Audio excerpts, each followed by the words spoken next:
কবিতা তাহার কথা খুব মনে পড়ে আজ।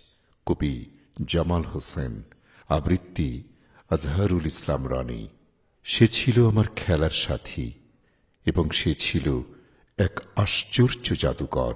সে হাত বুলিয়ে দিলে মেঘ শিশুরা ঘুমিয়ে পড়ত, ঊর্ধ্বাকাশে চুম্বন ছুড়ে দিলে শুভ্র মেঘমালা বিগলিত হয়ে মাটিতে নামত। নীল নয়ন প্রান্ত মুহূর্তে প্রবল বর্ষণে স্নাত হতো। পাহাড়ের ঝর্ণা দিগভ্রান্ত হরিণীর মতো ছুটত।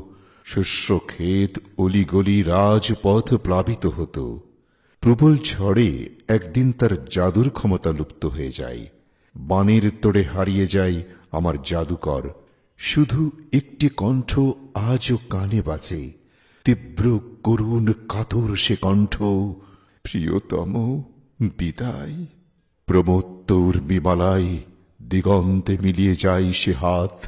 হাতের রেখাগুলো স্পষ্ট মনে আছে। চিরকালের ভূখণ্ডের মানচিত্র হয়ে তারা আজও লেপ্টে আছে আমার বুকের চিত্রপটে।